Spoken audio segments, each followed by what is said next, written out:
दोस्तों नमस्कार। आज हम चर्चा करते हैं कि नीट का एग्ज़ाम लीक हो गया, कोई भी ऐसे इवेंट्स जो नेशनल स्पिरिट को कम करते हैं। और आप जानते हैं कि जो हमारा डेमोग्राफिक डिविडेंड है वही एक नेशनल स्पिरिट के लिए एक बहुत बड़ा कैटलिस्ट का काम करता है। और यही वो टूट जाए तो क्या आप सोच सकते हैं कि भारत विकास कर पाएगा?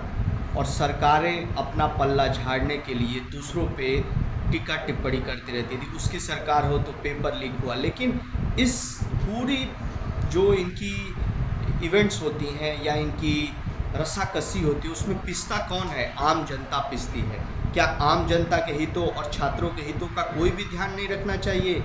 बड़े बड़े जो नेता होते हैं वो अपने घरों और उसमें बैठ के केवल वक्तव्य देना जानते हैं, लेकिन उस लड़के से पूछिए जिसने लाख मेहनत किया, तैयारी की और एक आशा के दम पे रखी। आखिर वो दिन आएगा, वो निर्णायक दिन आएगा जिस दिन उसे अपनी क्षमता का एक वो प्रदर्शन करने को मौका मिलेगा, या उसकी एक सफलता की उसके घर की पूरा परिदृश्य बदल सकता है, उसका आर्थिक परिदृश्य बदल सकता है। उस बाप से पूछिए जो इस आशा में रहता है कि एक दिन उसका लड़का सफल होगा।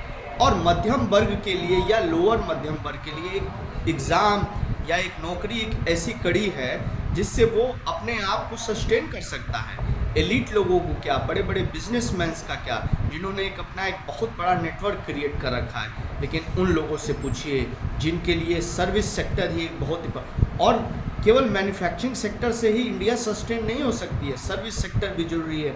वो लोग जिन्होंने भारत की शासन व्यवस्था को संभाल रखा है वो भी तो एक इसमें निर्णायक अंग है। और वो तभी होगा जब हमारे परीक्षा की शुचिता तय होगी और लोग इस और जो भी एजेंसियां हैं, चाहे वो एनटीए हो गई या टॉप लेवल मैनेजमेंट हो गया, वो इसको ध्यान में रखे कि किसी के भविष्य के साथ खिलवाड़ न हो, तभी भारत आगे बढ़ेगा। नहीं तो आंकड़ों में जीडीपी पे तो भारत आगे दिखता है, लेकिन असल में ह्यूमन क्वालिटी कहाँ है, जो ग्रॉस डेवलपमेंट इंडेक्स कहाँ है, ट्रांसपेरेंटी कहाँ है, अकाउंटेबिलिटी कहाँ है, ये सारी चीज़ें हमें ध्यान रखनी पड़ेगी, तभी हम भारत को आगे ले जा सकते हैं। वरना ये सारी चीज़ें एक किताब के पन्नों में इस तरह दफन हो जाएंगी जिस प्रकार इतिहास धीरे धीरे समृद्ध इतिहास नहीं रहता, वो इतिहास के पन्नों में गुम हो जाता है।